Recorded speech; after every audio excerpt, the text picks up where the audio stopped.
계속해서 두 번째 주제 발표 이어가 보도록 하겠습니다. 병원 생산 키메라 항원 수용체 T세포 치료, 그 개발과 향후 발전 방향이란 주제로 서울대학교 병원 소아청소년과 강영진 교수님께서 전해 주실 텐데요. 큰 박수로 모셔보겠습니다. 안녕하십니까. 서울대학교 병원 소아과 강영진입니다. 저도 임상의자 또 연구도 하다 보니까 이렇게 됐습니다. 오늘 말씀드릴 거는 이제 카티가 어떤 건지 제가 어떻게 잠깐 했었는지와 더 말씀드리고 싶으면 어떻게 하면 우리나라가 쫓아가는지. 전 바이오 프린팅 하는 게 우리나라 100인지 몰랐는데 카티 분야는 거의 우리나라 60, 70밖에 안 됩니다. 그래서 어떻게 하면 우리도 선진국 미국이 100이고 보통 중국이 95 그렇게 생각하고 유럽이 한 90 정도 생각하거든요. 어떻게 쫓아가고 우리도 어떻게 하면은 더 발전할 수 있는지 이런 얘기를 좀 드리도록 하겠습니다. 카티는 키메라 항원 수용체라 그래서 그 안티바디죠. 항체의 이 잡는 포션하고 T세포의 그 세포 전달 시스템인 T세포 수용체 두 개를 인위적으로 엮는 겁니다. 그래서 2종 단백질을 만들어서 이거를 유전자 코딩을 한 다음에 그 유전자를 세포에다 넣어줘서 발현시켜서 그 세포로 하여금 그 표적 세포를 잡고 어떤 작동을 하게 하는 그런 기술이라고 할 수 있겠습니다. 그 고대 그리스에 있는 몸은 사자고 얼굴은 사자고 꼬리는 뱀이고 뭐 이렇게 있는 그 여러 가지가 다 이종적인 합쳐진 괴물에 따라서 그런 키메라라는 용어를 썼고요. 이렇게 하다 보면은 이 수용체가 발현되는 그 세포가 암세포를 만나면 암세포를 공격하고 또 이 세포의 작용에 따라 어떤 작용을 할 수 있는 그런 기술이라고 할 수 있겠습니다. 제일 먼저 생긴 거는 비세포. 비세포는 비세포라는 거는 항체를 만드는 세포죠. 그래서 조혈모세포, 줄기세포가 쭉 분화가 되면서 항체를 만드는 형질세포가 됩니다. 그래서 우리 몸에서 항체를 쭉 만들어내는 일을 하는데 이 분화가 되는 과정에서 각종 혈액암들이 생깁니다. 근데 이 혈액암에는 이 비세포에 원래 갖고 있던 CD19라는 항원이 같이 발현되기 때문에 걔네들을 표적으로 하면은 이 혈액암을 치료할 수 있다는 개념으로 19번을 표적으로 하는 카티가 가장 먼저 성공을 하게 되었습니다. 그래서 2010년대 초반에 유펜 그룹에서 치료했던 에밀리라는 환자가 처음으로 완치가 됐고요. 더 이상 치료가 없던 환자가 완치가 되고 이 논문이 NEJM에 나오고 그다음 잘 아시는 노바티스로 기술 이전이 돼서 노바티스에서 이상을 한 번 더 하고 그다음에 킴리아라는 약이 된 것입니다. 그래서 어떻게 보면은 사회적으로, 학문적으로, 산업적으로 성공한 대표적인 케이스고 이게 소아백혈병이었고 더 이상 치료가 없는 환자에서 해서 파급효과가 굉장히 컸었습니다. 그래서 2017년에 드디어 요 노바티스 임상 이후에 약이 됐었는데 이전엔 저도 지금 2009년 10년에도 미국에서 카티 관련 공부를 했었고 굉장히 오랫동안 이쪽을 하고 있어서 저희 쪽에서는 이건 아마 무슨 병원 치료 기술이 되지 않을까 이렇게 생각을 했었는데 노바티스가 약으로 딱 만들어 버렸습니다. 그러니까 약이라는 시대가 된 거죠. 그리고 요게 미국 FDA 커미티에서 처음으로 논의가 됐었을 때 아까 그 에밀리라는 환자가 가면서 내가 바로 이 치료제로 산 증인이다 그런 얘기를 하면서 만장일치로 세계 최초로 면역세포 유전자 치료 약이 된 것입니다. 하지만 가격은 굉장히 비싸서 뭐 47,000불 지금으로 하면 우리나라 돈 한 6억 정도가 되겠네요. 6억 되는 돈으로 하고 우리나라 그때 환율이 좀 낮아서 한 5억대 정도 되는 돈으로 2017년에 나왔습니다. 그 이후로 각종 혈액암에 표현되는 것은 항원을 대상으로 하는 많은 카티들이 개발이 되었고 그중에 저 아래쪽에 두 번째 있는 BCMA 카티는 벌써 2개가 승인이 돼서 전 세계적으로 판매가 되고 있습니다. 그래서 현재까지는 6개의 카티가 전 세계적으로 승인돼서 판매가 되고 있고 최근에 중국에서 승인이 하나 돼서 중국 내에서 판매되는 게 하나 있고 그다음에 인도에서 최근에 또 판매되는 게 있는 것으로 알고 있습니다. 그래서 이 카티들은 대부분 다 19번 표적으로 하는 그런 비세포에 기원한 림프종이나 백혈병을 표적으로 하는 그런 카티들이고요. 2개는 아까 말씀드린 BCMA라는 걸 표적으로 해서 다발성 골수정을 표적으로 하는 카티들입니다. 이후로는 이제 고형암에도 이게 될 거라고 생각돼서 많은 고형암을 대상으로 많은 카티들이 연구가 되고 있고 대표적인 게 중국에서 위암에서 카티를 가지고 클라우딘이라는 항체로 굉장히 큰 효과를 보여서 빅샷을 터뜨리고 이게 요새 많은 지금 연구가 되고 있는 분야가 되겠습니다. 임상에서 실질적으로 환자의 종양이 주는 것을 본 그런 카티라고 할 수 있겠습니다. 그래서 이 카티는 사실 혁신 치료제입니다. 여지껏 치료 못했던 그 질환을 치료할 수 있는 그런 치료제인데 아직까지 몇 가지 단점들이 있습니다. 첫 번째는 부작용입니다. 부작용은 제일 먼저 생긴 건 사이토카인 방출 증후군이라고 저희 그 감기나 코로나 걸리면 몸이 춥고 떨리고 심하면은 사이토카인 폭풍이 생깁니다. 잘 아실 거예요. 사이토카인 폭풍. 근데 이 카티는 공격능이 있기 때문에 사실 T세포라서 사이토카인 폭풍이 나올 수밖에 없습니다. 그래서 이 폭풍을 제어하는 여러 가지 항체라든가 그러면 임상적 기반들이 많이 지금 돼 있지만은 그럼에도 불구하고 이 사이토카인 폭풍으로 잃는 환자가 있고요. 제일 처음에 그 에밀리도 사이토카인 폭풍이 굉장히 심하게 와서 사망을 할 뻔했었는데 그 칼준 그 개발자 선생님이 맨날 얘기하시는 게 자기 딸이 류마티스 관절염을 앓고 있었는데 그때 하나의 IL-6를 블로킹하는 치료제를 맞고 있었다고 합니다. 근데 이 에밀리의 혈액을 분석했더니 IL-6가 올라가 있어서 그 약을 투여했더니 에밀리가 살아서 토실이라는 약을 토실리주맙이라는 약을 맞아 살아서 에밀리가 치료가 되고 완치가 됐습니다. 만약에 우연히 그런 게 없어서 에밀리가 사망했다면 카티드도 이제는 지금 우리 손에 없고 멀리 이제 없는 그런 약이 됐을 것 같습니다. 그래서 역사는 우연과 필연이 합쳐져서 이루어지는 것 같다는 생각을 이 카티에서도 보고 있습니다.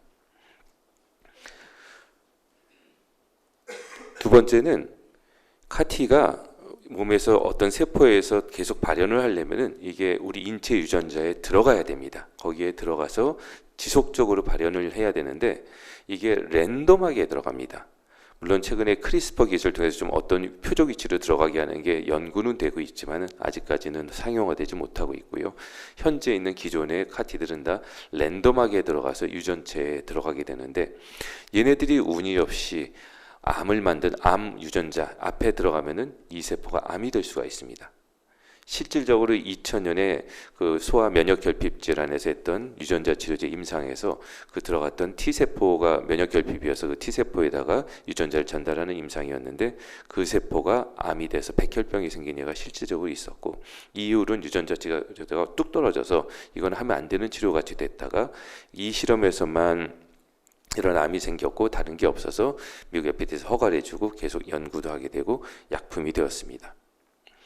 하지만 작년에 또 난리가 났었죠. 이 BCMA 카티를 받은 환자 중에서 림프종이 생긴 환자가 생겼습니다. 특히 그 유전자가 들어가 있는 걸 알았는데 이게 원인을 지금도 모릅니다. 들어간 위치가 암을 하는 위치가 아니라서 잘 모르겠다가 결론이었고 커미티에서 굉장히 논의 많이 한 결과 그래도 저희가 사실 그 비슷한 치료가 조혈모 세포 이식 항암제가 있는데 항암제로 인해서 생기는 암보다 확률이 작은 것 같다. 우선은 계속 가보자. 그래서 미국에서 데이터는 계속 모으지만은 치료는 계속하고 있는 상황입니다. 그래서 언제든지 이런 위험성이 있는 치료라고 저희가 생각을 하고 있습니다. 또 온타겟 오프 튜머라고 이 암항원이 표현하는 그 표적 항원이 암항원뿐만 아니라 정상세포에도 표현하는 경우가 굉장히 많습니다.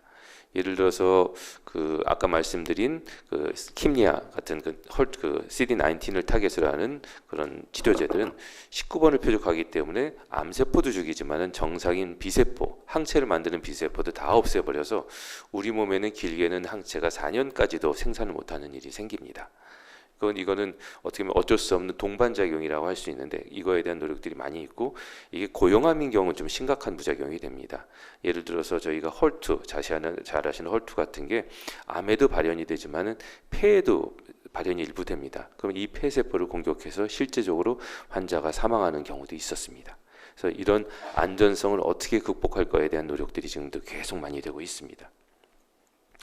마지막으로 예상하지 못한 부작용이 있습니다. 이것 때문에 노바티스도 상업화될 때 굉장히 많은 파일링을 했었는데 그 비슷한 CD19 좀 다른 항체지만은 다른 생장 공정을 했던 성인 백혈병 임상 시험에서 5명이 연속적으로 내부종으로 사망했습니다. 근데 아직도 이 환자들이 왜 사망했는지를 모릅니다. 그래서 미국 FDA도 이걸 어떻게 하는지 굉장히 고민이 많고 어떻게 하는지 어떻게 하면 안전성을 강화하는지 고민이 많지만은 아직까지 해결이 안 돼서 이 회사는 이 파이프라인 다 버리고 다른 파이프라인으로 다른 항체로 아까 그 중에 하나는 브레인야지를 지금 만들어서 그 판매를 하고 있습니다. 그래서 아예 그냥 안전 스위치를 넣자 이런 그래서 요새는 카티 안에도 유전 조작을 할 수 있으니 문제가 생기면 저희가 이거를 에이포프토시스 시킬 수 있는 세포 사멸시키는 그런 스위치를 넣거나 온오프 스위치를 넣어서 안전성을 하자는 그런 기술들이 개발되고 있는데 문제는 이 유전자들이 다 커서 들어가 있는 한계 때문에 무조건 다 탑재하기는 어려운 그런 또 문제점들이 있습니다. 그리고 그 킴리아 있던 환자도 저희 처음에 유펜에서 2명을 했는데 한 명은 에밀리였고 한 명은 CD19 음성으로 재발을 한 환자가 있었습니다. 카티를 줬더니 19 표적 항원이 발현되는 백혈병 세포는 다 사멸이 되는데 이 암세포가 굉장히 스마트해서 자기가 변이를 합니다. 19번을 싹 사라지게 합니다. 그러면 그 환자는 더 이상 이초리어제에 들지 않게 되는 거고 결국 그 환자는 사망했던 그런 일이 있었고 실제적으로 저희 임상 현장에서도 킴리아를 쓰더라면 백혈병이 한 40% 정도가 재발을 하는데 20%가 그런 CD19 네거티브 재발을 하게 됩니다. 그러니까 아직까지 표적을 하나만 하게 되면 한계가 있는 거죠. 그래서 다표적으로 하는 카티들이 많이 개발이 되고 있고 그중에 22번을 동시에 표적하는 카티들도 개발이 되고 있습니다. 또 고형암은 T세포가 들어가서 공격하기 굉장히 나쁜 환경입니다. 고형암은 굉장히 못돼서 환경 자체가 세포가 가면 면역 억제를 뚝 시켜버려서 활동을 못하게 만들고 환경도 굉장히 산성 환경이라서 세포들이 잘 활동을 못합니다. 그러니까 이런 환경에 어떻게 하면 극복하고 어떻게 하면 암으로 잘 가서 치료를 하는지가 굉장히 많은 노력들이 되고 있고 이제 혈액암을 어느 정도 극복을 했으니 고형암 분야를 가려는 노력들이 정말 많은 연구들이 이루어지고 있습니다. 마지막으로 또 문제가 뭐냐? 이게 생산이 현재로서는 자기 세포를 자기한테 주는 거를 생산하고 있기 때문에 이 공정 자체가 굉장히 복잡하고 비용이 많이 듭니다. 우선 카티를 생산하려면은 내 몸에서 백혈구 세포를 꺼냅니다. 백혈구 꺼내는 거는 저희가 뭐 늘 하는 일입니다. 이거는 혹시 여기 헌혈해 보신 분이 있을지 모르겠지만은 혈소판 헌혈할 땐 기계에 가만히 있으면은 바깥에서 쭉 돌려서 혈소판 빼고 내 몸으로 나머지 혈액 다 돌려줍니다. 이거나 마찬가지로 백혈구만 쭉 빼고 내 몸으로 돌려주는 건 늘 저희가 하는 임상적으로 많이 하는 그런 기계가 있습니다. 그래서 그 기계로 뽑아서 저희가 공장에 보내면은 공장에서 T세포를 활성화시키고 거기 유전자를 전달해서 집어넣으면은 그 중에 적게는 10%, 많게는 60-70%의 세포들이 유전자 전달이 돼서 변형이 됩니다. 그럼 세포 전체를 그대로 키우면은 마지막에 그 며칠 한 2주 정도, 3주 정도 키우면은 세포들 중에 많은 수가 이 카티들이 불어나게 되고 그러면 전달된 세포, 아닌 세포하고 같이 회수를 해서 이거를 얼려서 다시 보내서 환자한테 주게 됩니다. 이게 우리나라 저희 병원에서 하게 되면은 그대로 얼리지 않고 그대로 만들어서 그대로 줄 수 있는데 저희가 만약 미국에 보낸다 그러면은 저희 지금 킴리아도 병원에서 많이 하고 있는데 모아서 저희가 얼려서 미국에 보내면은 4에서 6주쯤 뒤에 거기서 만들어서 다시 얼려서 옵니다. 그러니까 시간도 우선 굉장히 많이 걸리고 비행기 가야 되고 체인도 굉장히 복잡하고 또 인건비 비싼 미국에서 생산하는 그런 굉장히 많은 문제들이 있습니다. 그래서 비용을 다운하기가 굉장히 쉽지 않은 그런 구조입니다. 또 이 만드는 과정도 공정이 굉장히 복잡합니다. 게다가 품질 분석도 다 해야지 됩니다. 하나를 만들기에 하나의 공정을 돌리고 하나의 품질 분석을 하는 그런 일이 일어나게 됩니다. 그래서 대부분의 약제 또 요새 많이 쓰는 항체 ADC 같은 걸 포함해서 하나의 공정을 통해서 굉장히 벌크 프로덕션을 해서 품질 분석도 일부만 하고 많은 사람한테 줄 수가 있는데 현재의 자가 카티는 지금 상업화된 건 모두 한 개의 공정으로 한 개의 품질 분석으로 한 사람한테 주게 되니 코스트를 줄이는 게 굉장히 아직까지는 한계가 있는 그런 치료라고 할 수 있겠습니다. 그래서 이런 걸 해결하려고 많은 노력들이 있는데 우선은 그 녹십자에서 많이 하셨던 카NK 같은 거, 카NK는 제 동종을 쓰더라도 줄 수가 있거든요. NK셀은 T세포는 내 걸 받지 않으면 서로 싸우는데 NK세포는 남의 게 돌아와도 남의 게 서로 싸우지 않고 공격을 합니다. 왜냐면 NK세포는 굉장히 원시적인 세포고 무조건 공격하는 세포고 T세포는 굉장히 델리케이트한 마지막 분화된 굉장히 이민 조절에 델리케이트한 세포입니다. 그래서 두 개가 좀 다르고 그래서 NK를 써서 하는 게 미국 MD 앤더슨 그룹에 성공을 해서 이건 제대열에서 만든 NK입니다. 그래서 뭐 지금 IPS라나 여러 개에서 만드는 게 있는데 아직까지는 상업화가 되지 않았습니다. 몇 가지 이유가 있는 것 같습니다. 또 하나는 T세포 자체에서 그 공격성을 가지는 T세포 리셉터라는 게 있습니다. 그러니까 T세포가 원초적으로 누군가 만나면 공격하는 그 리셉터를 다운시키고 내가 들어가서 공격도 받지 않게 다운시키고 넉아웃시키는 그런 유전자 조작을 한 그런 카티들이 개발이 됐었는데 처음 효과는 굉장히 좋은 줄 알았더니 그 다음이 그렇지 않아요. 저쪽도 회사가 지금 파이프라인을 스톱했습니다. 지금 저건 길리아드에서 개발하다가 지금 스톱한 것이고요. 그 다음에 사람들이 고민을 했는데 그 다음 뭘 고민했냐면은 최근 네이처 뉴스에 굉장히 빅토픽이 나왔는데 뭐 중국도 그렇지만은 킴리아 가격의 10분의 1로 우리는 만들 수 있다. 그렇게 뉴스를 냈더라고요. 뭐 여기도 똑같이 렌티바이러스 쓰는데 뭐 여러 가지 이유가 있을 것 같습니다. 그래서 제3세계에서 만들면 싸다 뭐 이렇게 돼 있습니다. 뭐 마찬가지로 저희 장난감 중국에서 만드는 게 싸는 거는 마찬가지로 카티도 여기 인건비도 쌀 거고 저희 품질은 잘 모르겠어요. 품질은 저희 신 과장이 훨씬 더 잘 아실 것 같은데 그쪽의 품질은 잘 모르겠지만 하여튼 싸게 만들 수 있는 것 같습니다. 하긴 옛날에 GMP가 생기기 전에 1980년대부터 이 T세포 치료제가 이루어졌는데 그때도 말씀을 들으면 다 실험실 벤치에서 만들어서 환자에서 줬다 그러더라고요. 그러니까 GMP라는 게 생기기 전에는 그랬었고 이게 환자의 안전성을 위해서 점점 이 레귤레이션이 생기면서 현재의 시스템이 생긴 것 같습니다.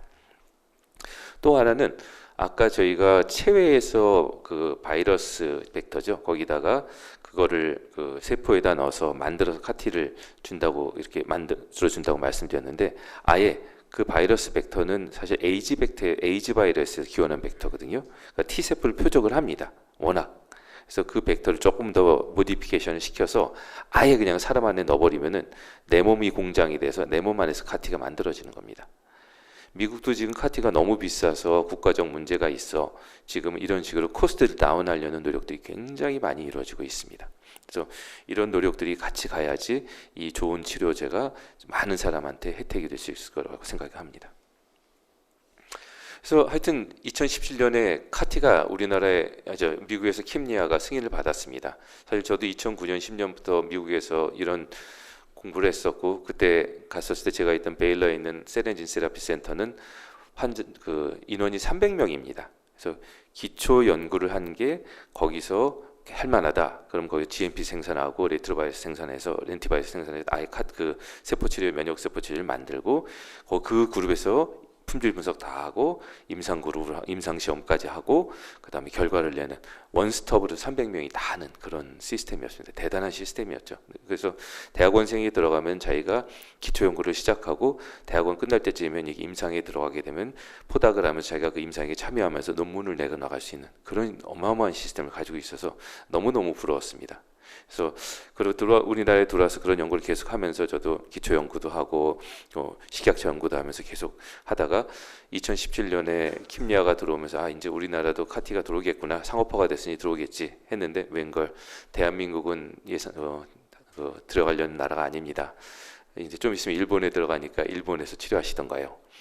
아니면 미국 와서 치료하셔야 됩니다. 이렇게 하시는 거예요. 저도 노바티스에다가 좀 있으면 오죠 그랬더니 왜냐면 대기하는 환자들이 있었거든요. 불응성 백혈병 환자들이 저거 하나 바라보고 있었는데 미국에 가서 치료하면은 그러니까 약제가 5억, 치료비가 5억, 10억이 됩니다. 그러니까 뭐 이때 당시에 강남 집 한 채 값이어서 뭐 접근이 불가능한 그런 치료였습니다. 그래서 보호자들하고는 더 이상 말도 못하고 애는 떠나고 정말 속이 굉장히 많이 상했었습니다. 참 우리나라 아직 멀었구나 그런 생각도 많이 들었고요. 그래서 정말 고민하는 차에 그때 이 프로디지라는 기계를 누가 저한테 팔려고 왔습니다. 이 기계가 세포를 이게 솔팅하는 기계인데 그때 그 반일치 이식 부모 자식 간에 이식할 수 있는 그런 솔팅 방법을 했던 기계라서 이 사장님이 저한테 오셨더라고요. 그래서 저한테 이제 카탈로그를 주시면서 이렇게 이거 한번 보시죠. 그래서 봤는데 선생님 사장님 저는 다른 방법을 합니다. 이거보다 좀 편한 방법을 하고 있습니다. 그래서 카탈로그 갖고 있으니까 한번 볼게요 하는데 마지막 페이지에 이게 카티를 자동으로 생산할 수 있다고 써 있는 거예요. 그래서 이게 아시나요? 그랬더니 모르신다고 그러더라고요. 자기는 잘 모르겠다고. 그래서 제가 그때 그럼 저 본사 사람 좀 만나게 해달라고. 그 다음부터는 이 밀텐에서 본사분들을 학회 가서 만나고 밀텐이 가서 만나고 계속 만났습니다. 그래서 이거 대한민국이 굉장히 카티도 안다라고 문제다. 우리나라도 이런 치료가 필요하고 환자들 우선 살려야 된다. 그래서 좀 이거 세팅하는 걸 좀 도와달라. 그래서 밀텐에서 몇 번 미팅을 하고 흔쾌히 수락을 해주셔서 서울대학교 병원에 이 기계를 들어오고 세팅을 할 수 있게 됐습니다. 그래서 그리고 이건 요 위에 저분이 스테판 밀텐이라고 밀텐이 지금 CEO십니다. 결혼도 안 하시고 개인 회사예요. 주식회사인데 개인 회사시고 나중에 아마 리타이어하시고 끝나시면 재단에 대해 이렇게 넣으면서 회사를 운영하신다고 그러더라고요. 갔더니 여기는 이분 무슨 놀이터 같아요. 굉장히 많은 기술들이 개발되고 있고 그 기술들이 상업화가 되는 그런 아주 뭐랄까 좀 창의적인 그런 회사였습니다. 그래서 하여튼 그 회사에 가면서 제가 교육받으면서 그 스테판 밀틴이 그분하고 찍었던 사진입니다. 그래서 저도 교육을 받아서 저 기계를 다룰 줄 알고요. 그래서 직접 하면서 저희 병원에 다 세팅을 했습니다. 다행히 또 그때 세팅을 할 수 있었던 가장 큰 것도 보건복지부에서 연구중심병원을 저희 병원의 3번째 유니트를 선정해 주셨는데 그게 바이오세라피틱 유니트였습니다. 지금 이번에 정년하신 김효수 교수님이 대표로 계신 유니트라서 그 유니트에서 제가 김효수 교수님께서 흔쾌히 참석하게 해주셔서 거기에 연구비를 받아서 저희가 생산 시스템 개발하고 QA/QC하고 GMP 레벨 만들고 전임상 시험까지 하는 그런 일을 할 수 있었습니다. 그 국가 연구비를 다 할 수 있었던 거죠. 또 그때는 사실 천바법이 생기기 전이라서 식약처하고 한 10번 정도 미팅을 했습니다. 또 다행히 그 직전에 제가 식약처에서 그 킴리아 나오면서 카트에 대한 품질 분석 전임상 과제가 그걸 수주받아갖고 그걸 계속하면서 식약처 세치과와 이쪽 바이오과 선생님들 계속 만났었고 그러면서 이제 이쪽 계속 준비를 할 수가 있었습니다. 그때는 원숭이 카티까지도 만들어 보면서 별걸 다 해봤습니다. 그래서 그렇게 이렇게 준비를 하고 다 해서 드디어 IND 파일링을 제출하려고 그러는데 식약처 담당자 선생님이 이게 법이 박혀서 저희가 아니라 복지부에 제출하셔야 됩니다 그러시더라고요. 그래서 아까 김성원 선생님 같이 좀 기다렸습니다. 기다렸다가 이 복지부 법이 시스템이 생기고 사무국이 생긴 직후에 바로 제출해서 첫 번째 저희가 승인을 받게 된 것이죠. 준비를 해놨으니까 승인을 받은 겁니다. 그래서 복지부는 바로 통과가 됐고 식약처에 다시 갔는데 딱 가서 금방 될 줄 알았더니 그 사이에 요게 또 필요하게 됐으니 요것도 해오십시오 그러셔서 저희가 몇 가지를 더 하면서 그해 12월에 가까스로 승인을 받았습니다. 뭐 나중에 스토리는 제가 한번 책으로 써도 될 정도로 될 것 같습니다. 그래서 그때 국내 최초로 고위험 임상연구 식약처 승인을 받고 드디어 카티를 할 수 있게 됐습니다. 그래서 이 카티를 했던 목적이 두 가지입니다. 하나는 이제 환자 치료하는 게 큰 목적이었고요. 두 번째는 이게 킴리아 곧 우리나라에 들어오고 보험이 될 걸 알고 있어서 많은 걸 할 생각은 없었고 그때까지 한 5명 정도만 해서 더 중요한 게 제가 있던 미국에서 같이 서울대학교 병원에 전임상 개발, 품질 분석, 임상까지 GMP 생산까지 할 수 있는 원스톱 시스템을 만들어서 어떤 분이라도 초기 카티를 개발하시면 저희 병원에서 이걸 대행해 드리면서 산업화를 촉진시키고 싶은 그런 생각에 이 일을 하게 됐습니다. 그러니까 하나는 환자를 치료하고 하나는 플랫폼을 만들려고 이 일을 한 것입니다. 그래서 뭐 저희 저희 식약처 기준에 맞게 공정 다 만들고 품질 분석 다 만들었고요. 그래서 온 사이트에서 저희가 다 이걸 준비를 했습니다. 그리고 전임상 시험도 다 했습니다. 이 카티는 전임상 시험을 제대로 한 게 저희 것밖에 없습니다. 그게 킴리아도 그렇게 안 했었고요. 킴리아도 아주 옛날에 유펜에서 지금의 킴리아하고 그거 말고 포온비비라는 게 없는 다른 걸 두 개를 섞어서 전임상 시험을 했습니다. 그러니까 지금 저희 기준하고는 전혀 안 맞는 거죠. 그 위에는 어떤 카티도 전임상 시험을 하지 않고 그러니까 마우스 동물 실험을 하지 않고 다 승인을 받았습니다. 하지만 우리 규정은 아직은 전임상 시험을 해야 돼서 저희는 열심히 해서 이렇게 제출을 했고 다행히 이게 처음이라고 논문까지 됐습니다. 그래서 아마 이런 것들이 많이 저희가 바뀌어야 될 거라고 생각을 하고 있고요. 그 다음에 요거는 인테그레이션 아날리시스는 해야 되는 게 이 카티 갖고 종양원성 시험하기가 굉장히 어렵거든요. 그래서 아예 이거는 인테그레이션에서 이게 들어간 사이트가 그 암을 일으키는 사이트에 많이 들어가지 않은 걸 했다는 거를 벌써 노바티스가 하면서 승인을 받아서 이거는 이쪽 개발이 스탠다드로 돼 있어서 저희도 이걸 했습니다. 근데 외국에 맡기기도 되게 불안하고 너무 비싸고 고민을 하다가 아예 저희 팀이 있는 저희 김종일 교수님하고 방법을 개발을 해서 새로운 엔제스 방법으로 그전에 있던 게 아니라 엔제스 방법으로 개발해서 저희가 이거를 분석을 해서 승인을 받았고 이 방법 자체를 저희가 지금 특허를 받아서 지금 갖고 있습니다. 그리고 임상 연구 계획서 저희 팀에서 다 쓰고 그다음에 드디어 제일 처음에 12월에 승인을 받고 다행히 또 박소라 단장님께서 연구비를 주셔갖고 똑같습니다. 저도 아까 똑같이 국가 연구비를 다 할 수 있었습니다. 그래서 이런 시스템을 만들고 첫 임상 연구 신규 과제로 선정이 돼서 환자 치료할 수 있게 됐습니다. 그래서 미국에서 생산할 수 있던 거를 저희 병원에서 직접 생산하면서 환자한테 줄 수 있는 시스템을 갖추게 된 겁니다. 그래서 첫 환자 성공해서 요 밑에 아래쪽에 있는 까만 옷 입은 마스크 쓰는데 제가 저 사진에 없는 거는 저때 코비드로 격리가 돼서 사진을 찍지 못했었습니다. 그래서 첫 환자 드디어 살려서 이 환자 지금 얼마 전에도 박사단 단장님 하신 거기에도 영상에서 촬영을 했었고요. 지금 아직까지 잘 있습니다. 그리고 5명만 하고 끝날 그래서 딱 끝내려고 그랬는데 저희도 아시게 2명은 CD19 네거티브 릴레스를 했습니다. 이 카티의 19 카티 한 개죠. 나머지 3명은 좀 아직 잘 있고요. 그래서 그만하려고 그랬는데 우리나라에서 보험제도라는 게 그 임상시험하고 똑같이 주게 지금 어느 순간부터 약속이 됐습니다. 그래서 근거 중심 의료가 발달하면서 임상시험하고 똑같이 보험을 주고 있습니다. 그런데 그 노바티스에서 엘리아나라는 임상시험을 할 때 리스폰스, 반응을 보려고 골수에 백혈병 세포가 있는 환자만 등록을 시켰습니다. 근데 실제적으로는 골수에 백혈병이 없이 재발하는 환자들이 많거든요.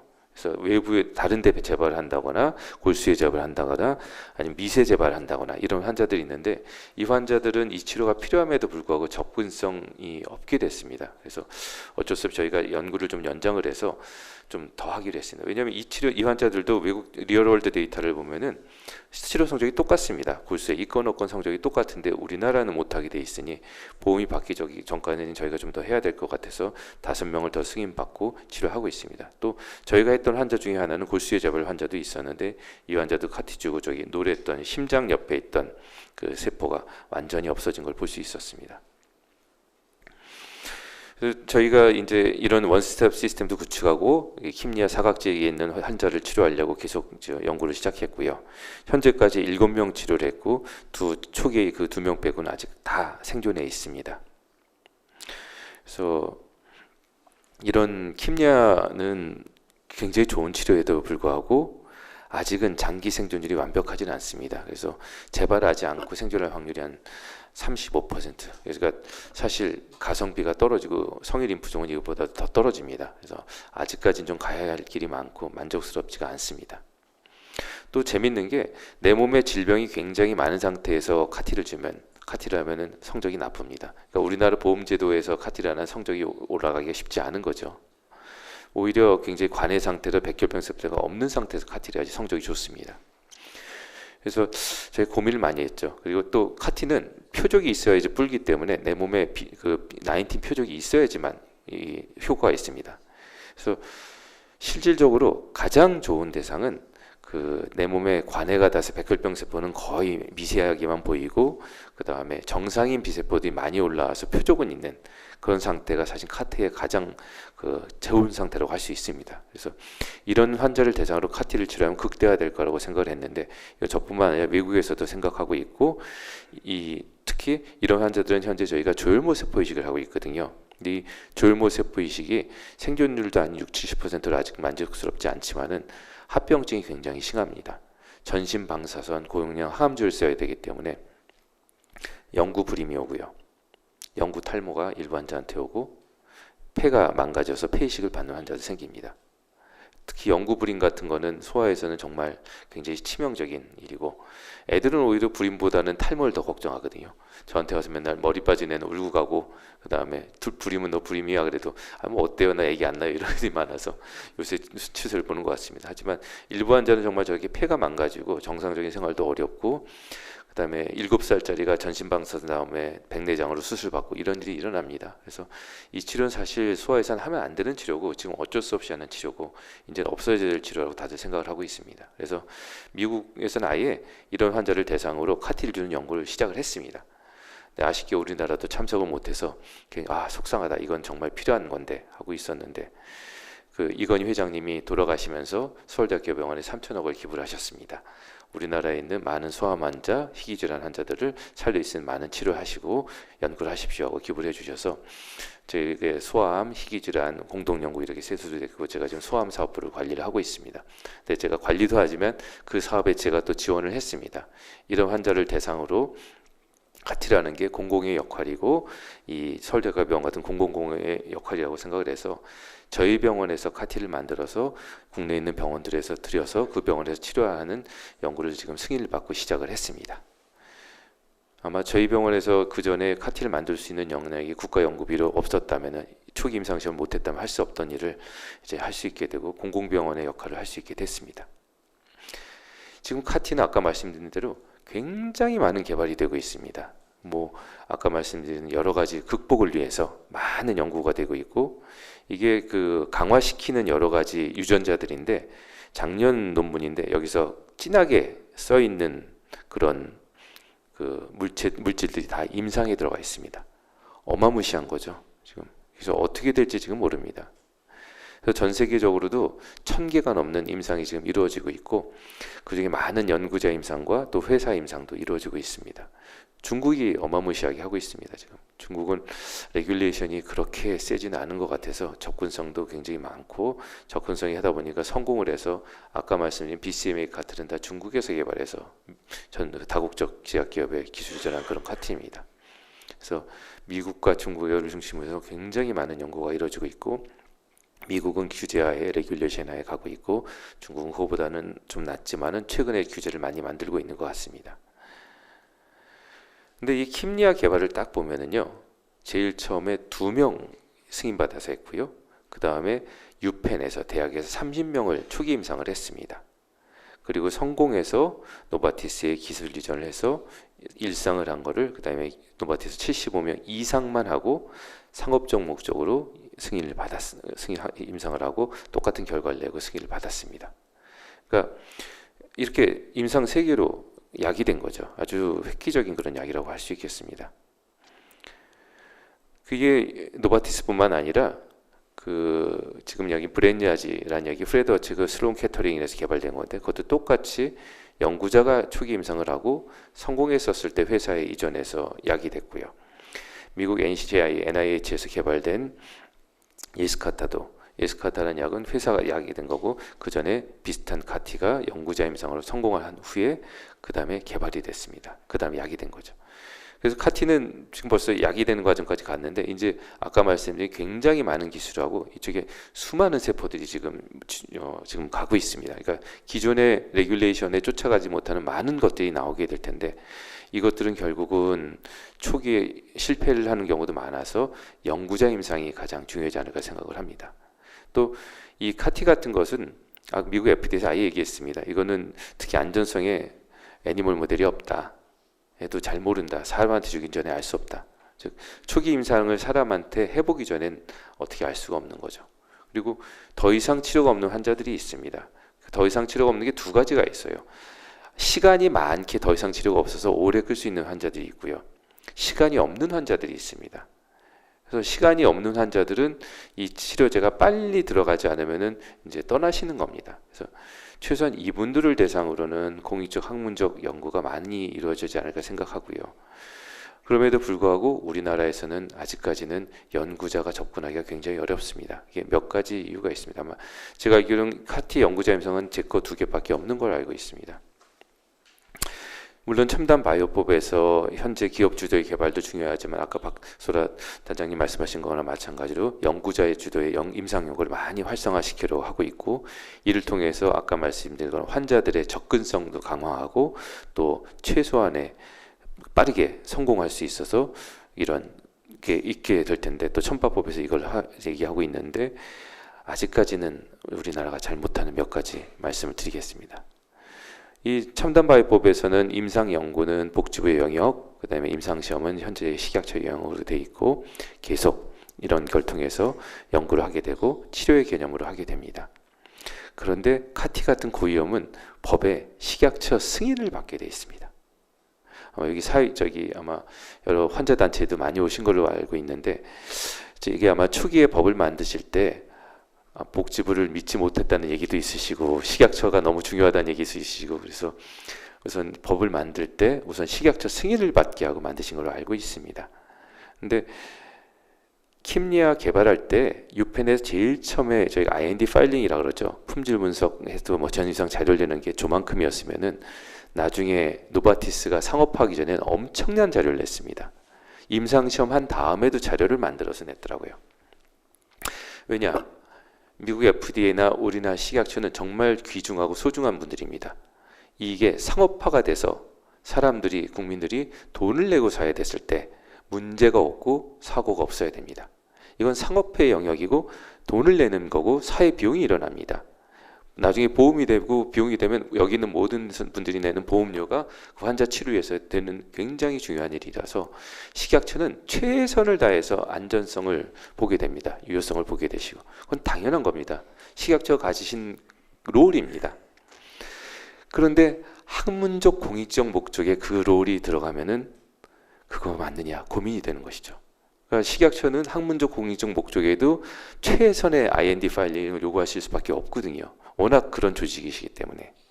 그러니까 이게 정말 맞느냐는 여기 있는 분들 모두가 한번 고민을 해봐서 그럴 시간이 된 것 같습니다.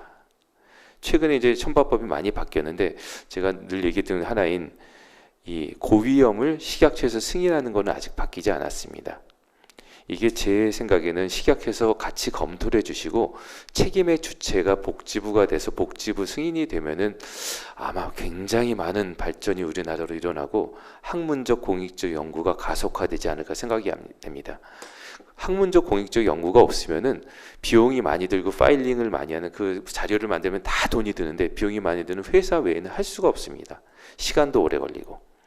그러니까 급한 환자를 치료하기 위한 학문적 공익적 목적과 상업화가 되고 이 사회에서 연속적으로 환자를 치료할 수 있는 약이 되기 위한 목적은 완전히 다른데 이 목적을 우리의 법은 아직까지는 이렇게 따라가지 못하고 있는 것 같아서 지금 이제 다음 개정은 이런 고민을 좀 해야 되지 않을까 저는 생각을 하고 있습니다. 그런 고민이 이루어지고 사회적 합의가 이루어져야지 지금 환자단체에서는 왜 나는 급한데 못 개발하시냐. 법이 이렇게 돼서 개발이 불가능해요. 지금은요. 법이 바뀌기 위해서 사회적 합의가 내가 약간의 위험도가 있더라도 치료를 받겠다. 최선의 안전을 마지막까지 다하는 게 아니라도 난 시간이 없기 때문에 치료를 받겠다. 난 좀 있으면 실명이 된다. 더 이상 눈이 얼마 안 남았는데 기다리란 말이냐. 무조건 난 치료받고 싶다. 그러려면은 법이 바뀌어야 됩니다. 지금 이쪽 분야 유전자 치료, 세포 치료, 유전자 세포 치료, 바이오프린팅 이 분야는 뭐 엄청나게 많이 개발이 되고 있습니다. 약도 많이 개발이 돼서요. 가격이 어마무시합니다. 4억, 우리나라에 들어온 졸기있으면 20억, 최근에 40억짜리 약 나오고. 그러니까 이게 답이 안 나오는 굉장히 많이 비싼 약들이 나오고 있습니다. 큰일인 거죠, 이거. 그래서 저희가 요새 어떤 용어를 쓰냐면은 파이낸셜 톡시시티라는 용어를 씁니다.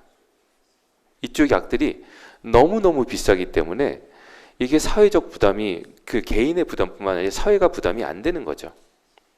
더군다나 지금 미국에서는 어마무시하게 약들이 개발되고 있어요. 거기 우리나라 국민소득도 높고 경제적으로 가능하니까 약이 많이 개발되고 있는데 그 약들을 우리나라에 수입하면은 우리나라에서 연구자 임상 하나도 못하고 속도가 늦어서 이런 약들을 계속한다면은 킴리아 같은 일이 벌어집니다. 킴리아 한 명 치료할 때마다 3억 6천씩 미국에 보내고 있는 겁니다.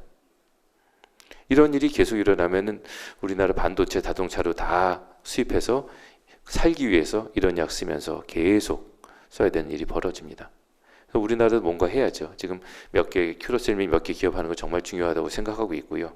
우리나라에서도 연구자 임상이 활성화돼서 새로운 기술이 개발이 돼야지 지금 70%에서 최소한 95%까지 올라갈 것 같습니다.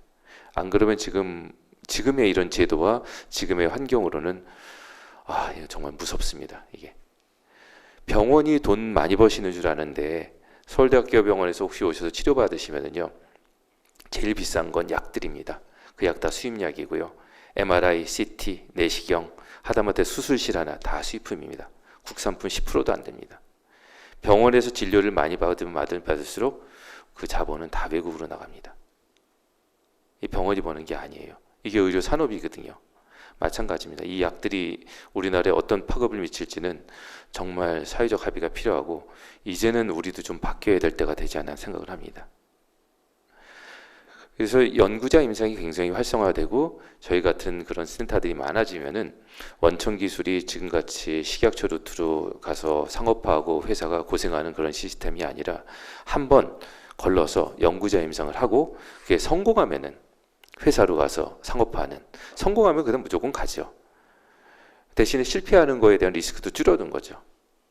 연구자 임상은 비용도 많이 안 들고 파일링할 것도 많이 안 들 거기 때문에 그 비용이 적습니다. 국어 연구 비용. 그래서 실패하더라도 이거는 그런 그 비용이 적은 거죠. 왜냐하면 이쪽은 사실 했을 때 제가 있던 센터는 한 30개 정도 치료제 막 하고 있었는데 하나도 성공 못 했거든요.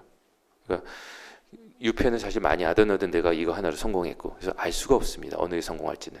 그래서 이런 걸 봤었을 때는 연구자 임상을 많이 해서 성공한 다음에 상업화 임상으로 가는 게 미국에서 보여준 루트고, 우리나라도 그냥 쉽게 미국 정도의 레귤레이션만 가지고 미국 정도의 시스템과 체인만 가지면은 굉장히 많이 발전하지 않을까 그렇게 기대를 하고 있습니다.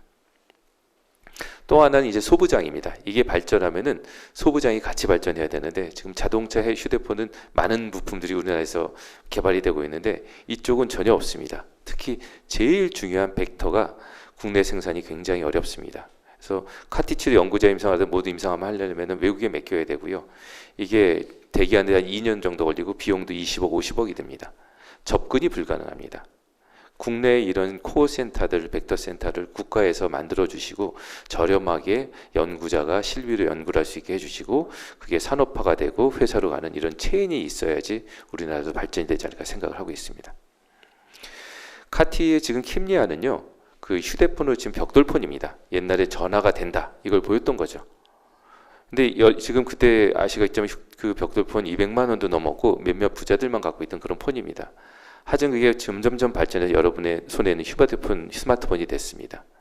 이 기술도 이렇게 될 겁니다. 점점점 발전하고 굉장히 고성능화되고 누구든지 접근성이 가능하게 되고, 특히 이 치료는 암만 죽이는 치료가 아니라 세포를 어떤 표적을 잡게 하고 그 세포가 펑션을 하게 하는 그런 기술입니다. 예를 들어서 2개를 잡으면 공격해라, 하나만 잡으면 공격해라, 어느 환경에 공격해라, 얘를 잡으면 수비를 해라, 어떤 세포에라도 이런 로직을 줄 수 있는 기술이라서 굉장히 확장성이 넓습니다. 옛날에 항암제 케미칼에서 안티바디에서 지금은 셀엔진 세라피는 뉴 에리아로 들어와서 이제는 웨이브가 하나 더 온 거죠. 쫓아가질 수 없는 웨이브들이 온 겁니다. 그래서 우리나라도 정말 여기에 뒤지지 않으려면 아까 말씀드린 몇 가지 레귤레이션을 바꾸고 또 국가 지원을 통해서 많은 연구가 이루어지고 많은 산업화가 되어야 될 거로 그렇게 기대를 합니다. 예, 감사합니다.